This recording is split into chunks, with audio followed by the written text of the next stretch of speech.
बिस्मिल्लाहिर्रहमानिर्रहीम। अभी तक इंजीनियरिंग और मेडिकल के जितने भी टेस्ट हुए हैं उन सब के एमसीक्यूज़ चैप्टर वाइज डिस्कस करेंगे और एमसीक्यूज़ को सॉल्व करने की जो शॉर्टकट ट्रिक्स हैं उसको भी डिस्कस करेंगे। पिछले लेक्चर में हमने कुछ फार्मूलाज डिस्कस किए थे, तो आज उसी के ऊपर हम एमसीक्यूज़ को सॉल्व करेंगे। तो अगर आप लोगों ने वो वीडियो नहीं देखी तो उसको देख लें, मैं उसका लिंक आप लोगों को डिस्क्रिप्शन बॉक्स में दे दूँगा। तो एमसीक्यू सॉल्व करते हैं। A science museum designed an experiment to show the fall of a feather in a vertical glass vacuum tube. The time of fall from rest is too close to 0.5 second. What length of tube is required? Option A 1.3 meter, option B 2.5 meter, option C 5 meter, option D 10 meter। तो यहाँ पर हमारे साथ जो time given है वो 0.5 है, तो उसी को सॉल्व करते हैं। और हमारे साथ जो कंडीशन है वो वैक्यूम ट्यूब है, तो मतलब यहाँ पे हमारे साथ जो कंडीशन है वो फ्री फॉल की कंडीशन है। तो पिछले लेक्चर में हमने इस फार्मूले को डिस्कस किया था कि अगर आप डिस्टेंस को फाइंड करना चाहते हैं और टाइम कम्युलेटिव हो तो हमारे साथ फार्मूला है s = 5t²। तो टाइम हमारे साथ 0.5 है, तो यहाँ पर मैंने 0.5 पुट कर लिया। जब हम इसको सॉल्व करते हैं तो हमारे साथ आंसर आता है 1.25 मीटर। तो यहाँ पर हमारे साथ ऑप्शन में 1.25 मीटर नहीं है, ये ईटा वालों से गलती हो गई है। यहाँ पर हमारे साथ जो उन्होंने क्लिक किया है 1.3 मीटर, ये एक्चुअली 1.25 मीटर है। तो यहाँ पर हमारे साथ ऑप्शन ए करेक्ट है। इस तरह एमसीक्यूज में अगर आप कैलकुलेशन कर ले और उसमें मतलब आंसर ना हो तो जो क्लोजेस्ट हो उसको आप क्लिक किया करें। इस तरह अभी हमारे साथ 1.25 मीटर आ गया, लेकिन वो नहीं है, तो इसलिए हमने 1.3 मीटर को क्लिक कर दिया। Two bodies of mass 1 and 4 m are moving with equal kinetic energies. The ratio of their linear momentum will be option A 1:4, option B 4:1, option C 1:2, option D 2:1। तो अब इसको सॉल्व करते हैं। तो ये कंडीशन याद रख लें, जब दो बॉडीज़ का काइनेटिक एनर्जी सेम हो, जो मैंने मेंशन किया है कि A1 = A2, तो मोमेंटम का और मास का आपस में ये रिलेशन होगा P1/P2 = √m1/m2, मतलब P directly proportional to √m।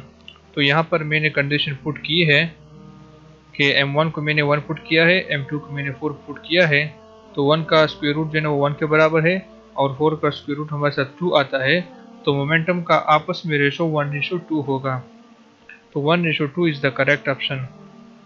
तो यहाँ पर हमारे साथ जो ऑप्शन सी है 1:2 ये करेक्ट है। The kinetic energy of a body of mass 1 kg and momentum 2 newton second is equal to, मतलब हमसे काइनेटिक एनर्जी मांगा गया है, मास 1 kg है और मोमेंटम 2 न्यूटन सेकेंड है। तो काइनेटिक एनर्जी क्या होगा? Option A 1 joule, option B 10 joule, option C 5 joule, option D 2 joule. तो हमारे साथ काइनेटिक एनर्जी का और मोमेंटम का रिलेशन ये है कि kinetic energy is equal to P²/2m। तो यहाँ पर हमारे साथ जो मोमेंटम है वो 2 है, तो 2 का स्क्वायर हमारे साथ आता है 4 और मास हमारे साथ 1 है, तो ये हो जाएगा 2।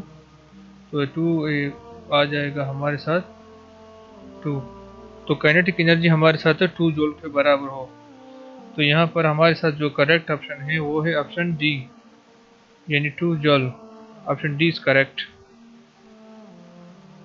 Two bodies are dropped from different heights h1 and h2. The ratio of the times taken by them to reach the ground will be option A h2² h1², option B h2 h1², option C √h1 = √h2, option D none of these। तो अब इसको solve करते हैं। तो पिछली video में हमने इस फार्मूले को डिस्कस किया था टाइम को फाइंड करने के लिए। टाइम t = √h/5, तो t1 बराबर हो जाएगा √h1/5 और टाइम 2 बराबर हो जाएगा √h2/5। तो तो इसका आपस में रेशो लेते हैं जो हमसे मांगा गया है। तो ये 5 और 5 कट हो जाएगा, तो हमारे साथ जो रेशो आता है T1 डिवाइड बाई T2 का वो है H1 divide by H2।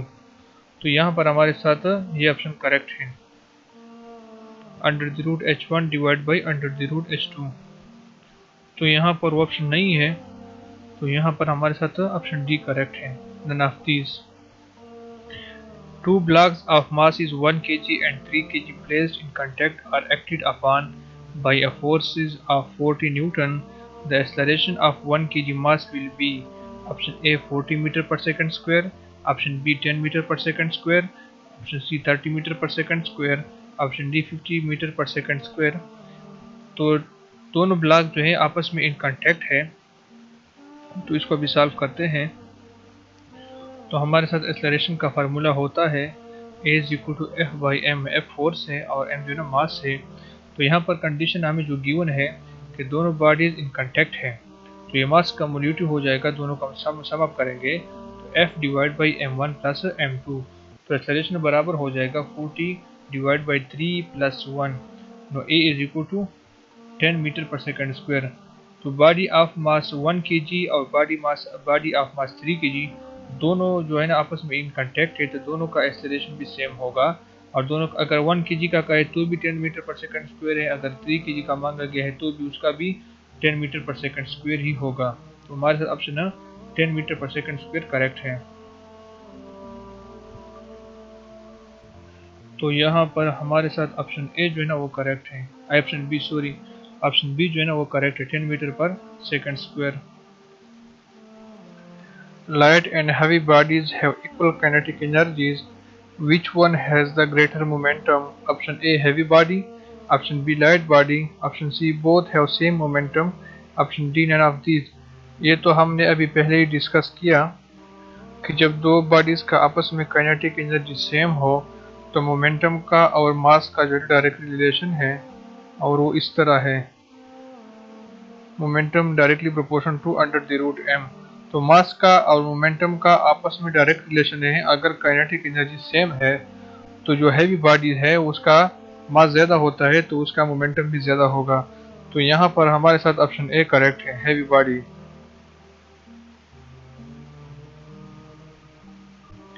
A constant force F is applied on a body of mass m for time interval t. Because of this force, the velocity of body changes from v1 to vg, vi to v final. Then the changes in momentum during the interval delta t will be।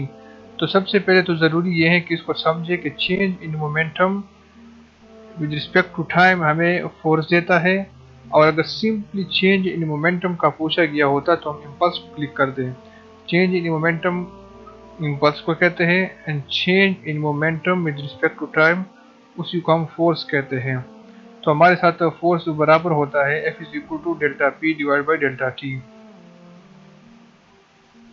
तो हमारे साथ formula है F is equal to delta P divide by delta T. तो change in momentum में तो mass same constant रहता है, change तो सिर्फ वेलोसिटी में आता है, तो m into V F minus V I divide by delta T. तो ये ऑप्शन करेक्ट है, हमारे साथ ऑप्शन सी जो है ना वो करेक्ट है,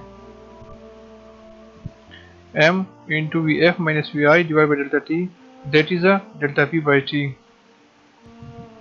A particle of mass moving with a velocity makes head-on elastic collision or perfect collision with another particle of mass same with that and initially at rest.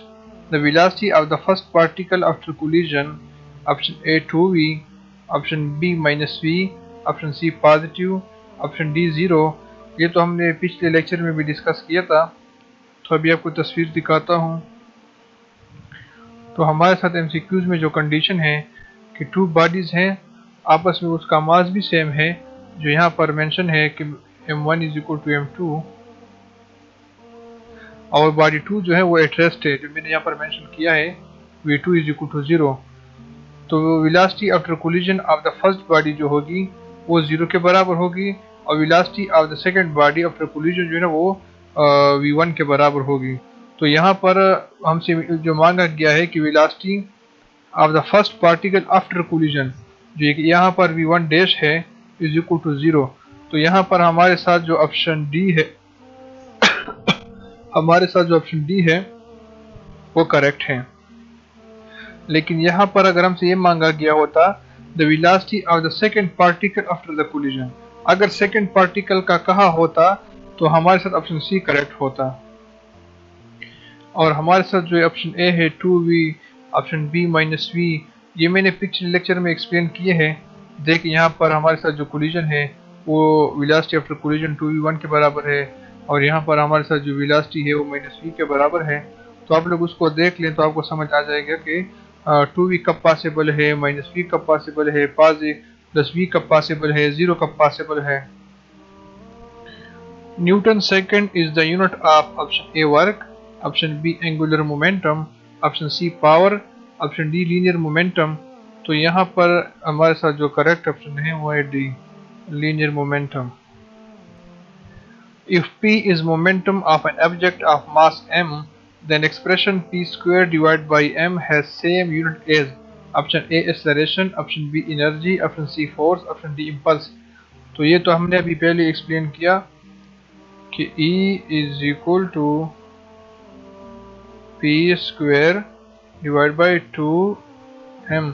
यहाँ पर हमारे साथ 2 नहीं है, लेकिन 2 तो मतलब यूनिट पे कोई फर्क नहीं पड़ता, जो 2 है, 3 है, 4 है, 5 है, इसका यूनिट के साथ कोई ताल्लुक नहीं है। तो अगर p स्क्वायर बाई m है या p स्क्वायर बाई 2m है तो यूनिट तो सेम रहेगी। तो then expression p square by same unit has the unit as option B energy. तो यहाँ पर हमारे साथ ऑप्शन बी करेक्ट है, एनर्जी। ये देखिए अभी आ गया, a particle of mass m has momentum p, its kinetic energy will be option A m into p, option B p square m, option C p square divided by m, option D p square divided by 2m। तो जो relation है हमारे साथ kinetic energy का और momentum का वो option D के बराबर है, p square divide by 2m। और हमारे साथ मोमेंटम बराबर है, अगर इस तरह पूछा जाए कि मतलब मोमेंटम किसी इसके किनेटिक एनर्जी तो p square divide by 2m के बराबर है, लेकिन मोमेंटम जो है वो बराबर है p is equal to under the root 2m into kinetic energy. A rifle of mass m is initially at rest but free to recoil. It fires a bullet of mass m and velocity v relative to the ground. After firing, the velocity of the rifle relative to the ground is option A minus mv, option B minus mv divided by m, option C minus mv divided by capital M, option D minus v। तो अभी इसको solve करते हैं। तो हमारे साथ ये condition होता है कि initial momentum is equal to final momentum, लेकिन चूंकि अभी तक बुलेट मतलब फायर नहीं हुआ है तो इनिशियली मतलब राइफल एट रेस्ट है, चूंकि वेलोसिटी 0 है तो इनिशियल मोमेंटम हमारे साथ 0 के बराबर है। तो फाइनल मोमेंटम भी 0 के बराबर होगा। तो फाइनल मोमेंटम किस चीज़ के बराबर है, जो बुलेट का मास है और उसका वेलोसिटी, और राइफल का जो मास है और उसकी वेलोसिटी। तो अगर हम जो मतलब मैंने जो स्मॉल से शो किया है और स्मॉल वी से शो किया है ये बुलेट का है, और जो कैपिटल से शो किया है ये राइफल का है। तो यहाँ पर हमसे राइफल की वेलोसिटी मांगा गया।